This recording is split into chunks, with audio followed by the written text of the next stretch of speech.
Hello friends, welcome back to my channel.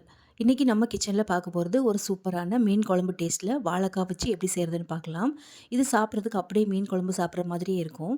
நம்ம மீன் வாங்கி செய்ய முடியாத சமயத்தில் இந்த மாதிரி ரெசிபி கண்டிப்பாக ட்ரை பண்ணி பாருங்கள். டேஸ்ட் ரொம்பவே நல்லாயிருக்கும். இது சூடான சாதம், அப்புறம் இட்லி, தோசை எல்லாத்துக்கூடமே சாப்பிட்றதுக்கு ரொம்ப நல்லாயிருக்கும். வீடியோக்குள்ளே போகிறதுக்கு முன்னாடி என்னோட சேனலை சப்ஸ்கிரைப் பண்ணாதவங்க மறக்காமல் சப்ஸ்கிரைப் பண்ணிக்கோங்க. பக்கத்திலே இருக்க ஆல்ற ஆப்ஷனை கிளிக் பண்ணிக்கோங்க. அப்போ தான் நான் போடுற வீடியோ உங்களுக்கு உடனுக்குடனே வரும். வாங்க இப்போ இந்த வாழைக்காய் குழம்பு எப்படி செய்கிறதுன்னு பார்க்கலாம். அதுக்கு ஃபஸ்ட்டு நம்ம வாழைக்காவை இந்த மாதிரி நீங்கள் கட் பண்ணி எடுத்துக்கோங்க. இந்த சைஸில் கட் பண்ணி எடுத்துக்கோங்க. ரொம்ப மெல்லிஸாக கட் பண்ணாதீங்க. அப்புறமா ரொம்ப குழஞ்சி போன மாதிரி ஆகிடும். இப்போ இதை ஒரு பவுலுக்கு மாற்றிக்கலாம். இப்போ இதில் நம்ம என்ன மசாலாலாம் சேர்க்குறதுன்னு பார்க்கலாம். இப்போ இது கூட கொஞ்சமாக மஞ்சத்தூள் சேர்த்துக்கோங்க. கூடவே காரத்துக்காக தனி மிளகாத்தூள் சேர்த்துக்கலாம். நான் 1லேருந்து 1 1/4 டீஸ்பூன் அளவுக்கு தனி மிளகாத்தூள் சேர்த்துருக்கேன். இப்போ இது கூடவே இந்த வாழைக்காய்க்கு தேவையான அளவுக்கு நம்ம உப்பு சேர்த்துக்கலாம். இவ்வளோ தாங்க இதுக்கு மசாலா, வேறு எதுவும் சேர்க்க வேண்டாம். மஞ்சத்தூள், உப்பு, மிளகாத்தூள் இந்த 3 சேர்த்தா போதும். இப்போ இது நல்லா இந்த மாதிரி பிரட்டி விட்டுக்கோங்க. நல்லா இந்த மசாலா எல்லாமே நல்லா வாழைக்காய்ல படணும். அந்த அளவுக்கு நல்லா மிக்ஸ் பண்ணி எடுத்துக்கோங்க.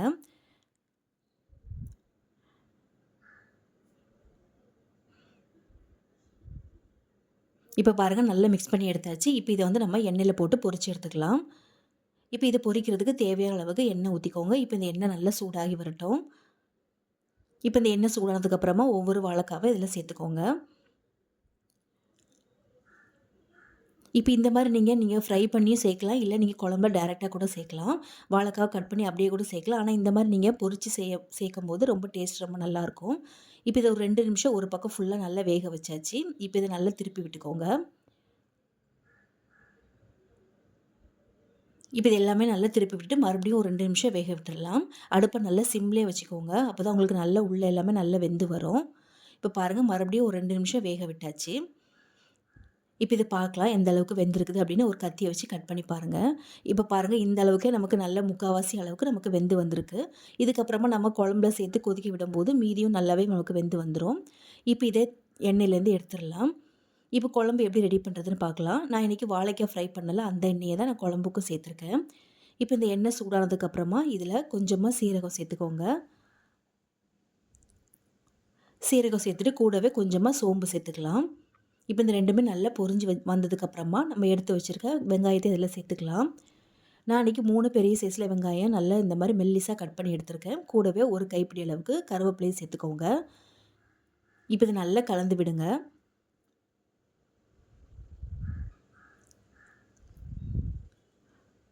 இப்போ நல்லா கலந்து விட்டதுக்கப்புறமா இந்த வெங்காயம் சீக்கிரம் வதங்கி வரணுக்காக கொஞ்சமாக உப்பு சேர்த்துக்கலாம். உப்பு சேர்த்து வதக்கும் போது உங்களுக்கு வெங்காயம் சீக்கிரமாகவே உங்களுக்கு வதங்கி வந்துடும். ஒரு 1/2 டீஸ்பூன் அளவுக்கு சேர்த்துட்டு இதை நல்லா கலந்து விடுங்க. இப்போ இந்த வெங்காயம் நல்லா வதங்கி வரணும். அதுக்காக நம்ம ஒரு மூடி போட்டு வேக விட்டுடலாம். ஒரு 2லேருந்து 3 நிமிஷம் நல்லா வதக்கி விட்டுருங்க. இப்போ பாருங்கள் ஒரு 2, 3 நிமிஷத்துலேயே நமக்கு நல்ல வெங்காயம் இந்த மாதிரி நல்லா ப்ரௌனாக வதங்கி வந்திருக்கு. இப்போ இந்த அளவுக்கு நல்லா வதங்கினதுக்கப்புறமா இது கூட நம்ம இஞ்சி பூண்டு பேஸ்ட்டு சேர்த்துக்கலாம். நான் இன்றைக்கி ஒரு 1/2 டேபிள் ஸ்பூன் அளவுக்கு இஞ்சி பூண்டு பேஸ்ட்டு சேர்த்துருக்கேன். வாழைக்காய் குழம்புக்கு கண்டிப்பாக இஞ்சி பூண்டு பேஸ்ட் சேர்த்துக்கோங்க. டேஸ்ட் ரொம்ப நல்லாயிருக்கும். இப்போ இந்த இஞ்சி பூண்டு பேஸ்ட்டோட பச்சை வாசனை நமக்கு போகணும். அதுக்காக நல்லா வதக்கி விட்டுறலாம். ஒரு 2லேருந்து 3 நிமிஷம் நல்லா வதக்கி விட்டுக்கோங்க. இப்போ இஞ்சி பூண்டு பேஸ்ட்டு பச்சை வாசனை போனதுக்கப்புறமா நம்ம அரைச்சி வச்சுருக்க தக்காளி இதில் சேர்த்துக்கலாம். நான் 3 பெரிய சைஸில் தக்காளி இதே மாதிரி அரைச்சி எடுத்து வச்சுருக்கேன். அது இது கூட நம்ம சேர்த்துக்கலாம். நீங்கள் சின்னதாக கட் பண்ணி கூட சேர்த்துக்கலாம். நீங்கள் இந்த மாதிரி அரைச்சி சேர்க்கும்போது உங்களுக்கு நல்லாவே வதங்கி வரும். இப்போ இதை ஒரு மூடி போட்டு ஒரு 3லேருந்து 4 நிமிஷம் நல்லா வதக்கி விட்டுருங்க. தக்காளி அப்போ தான் நமக்கு நல்லா வெந்து வரும். வெங்காயம் தக்காளிலாம் எந்த அளவுக்கு நமக்கு வெந்து வதங்கி வருதோ அந்தளவுக்கு குழம்பும் ரொம்ப நல்லாயிருக்கும். இப்போ இது கூட கொஞ்சமாக மஞ்சத்தூள் சேர்த்துக்கோங்க. மஞ்சத்தூள் சேர்த்ததுக்கப்புறமா நான் இன்றைக்கி குழம்பு மிளகாத்தூள் எடுத்திருக்கேன். ஒரு 3 டேபிள் ஸ்பூன் அளவுக்கு சேர்த்துக்கலாம். இது வீட்டில் அரைச்ச மிளகாத்தூள் தான், அதனால் காரம் உங்களுக்கு கம்மியாகவே இருக்கும். 3 டேபிள் ஸ்பூன் அளவுக்கு தாராளமாக சேர்த்துக்கலாம். இப்போ இது கூட கொஞ்சம் காரத்துக்காக தனி மிளகாத்தூளும் நான் 1 டீஸ்பூன் அளவுக்கு எடுத்திருக்கேன். கூடவே ஒரு 1/2 ஸ்பூன் அளவுக்கு சீரகத்தூள் சேர்த்துக்கோங்க. நம்ம ஏற்கனவே பொரிக்கிறதுக்கும் நம்ம சீரகம் சேர்த்துருக்கோம். இந்த சீரக பவுட்ரு சேர்க்கும்போது வாசனை ரொம்ப நல்லாயிருக்கும். இது கூடவே இந்த குழம்புக்கு தேவையான அளவுக்கு உப்பு போட்டு நல்லா வதக்கி விடுங்க. இப்போ தண்ணி எதுவுமே நம்ம சேர்க்க வேண்டாம். இந்த எண்ணெயிலே நல்லா நமக்கு மசாலா எல்லாம் வதங்கி வரணும். அப்போ தான் இந்த டேஸ்ட்டுமே ரொம்ப நல்லாயிருக்கும் எண்ணெயிலே வதங்கி வரும்போது. இப்போ நல்லா வதங்கினதுக்கப்புறமா நம்ம எடுத்து வச்சுருக்க புளி தண்ணி இதில் சேர்த்துக்கலாம். நான் அன்றைக்கி ஒரு லெமன் சைஸ் அளவுக்கு புளி 1/2 லிட்டர் தண்ணியில் கரைச்சி எடுத்து வச்சுருந்தேன். இப்போ அதையும் இதில் சேர்த்துக்கலாம். உங்களுக்கு எந்த அளவுக்கு புளி வேணுமோ அந்த அளவுக்கு நீங்கள் சேர்த்துக்கலாம். நம்ம மீன் குழம்புக்குலாம் கொஞ்சம் எக்ஸ்ட்ராவே நம்ம புளி சேர்ப்போம்ல, அதே மாரி இந்த குழம்புக்கு கொஞ்சம் எக்ஸ்ட்ராவே சேர்த்துக்கோங்க. இப்போ சேர்த்ததுக்கப்புறமா இந்த குழம்புக்கு தேவையான அளவுக்கு தண்ணி சேர்த்துக்கலாம். இப்போ இது நல்லா கொதிச்சு வரும்போது உங்களுக்கு நல்லா இறுகி வந்துரும். அதனால ஒரு 2 கப் அளவுக்கு தாராளமா ஊத்திக்கலாம். ஊத்திட்டு இத நல்லா கலந்து விடுங்க. இப்போ இந்த சமயத்தில உங்களுக்கு உப்பு, காரம் எதுவும் தேவைப்பட்டுச்சுன்னா நீங்க சேர்த்துக்கலாம். எனக்கு இது கரெக்டாவே இருந்தது. இப்போ நம்ம தண்ணி எல்லாம் சேர்த்ததுக்கப்புறமா கொதிக்கிறதுக்கு முன்னாடி இதில ஒரு 2 பச்சை மிளகாவ கட் பண்ணி சேர்த்துக்கோங்க. இந்த மாரி நீங்க பாதியில நீங்க சேர்க்கும்போது அந்த பச்சை மிளகாவோட ஃப்ளேவர் ரொம்ப நல்லாயிருக்கும் இந்த குழம்புக்கு.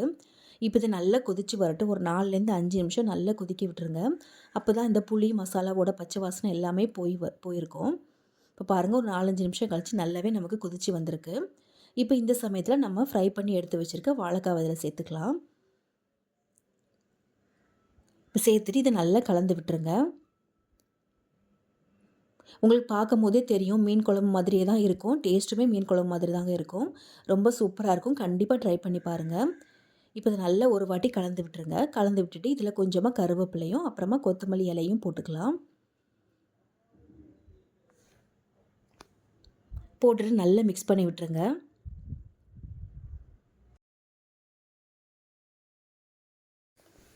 இப்போ நீங்க இந்த சமயத்தில 1 ஸ்பூன் அளவுக்கு நாட்டு சர்க்கரை கூட சேர்த்துக்கலாம். இனிப்பு டேஸ்ட்டும் இதுக்கு ரொம்ப நல்லாயிருக்கும்.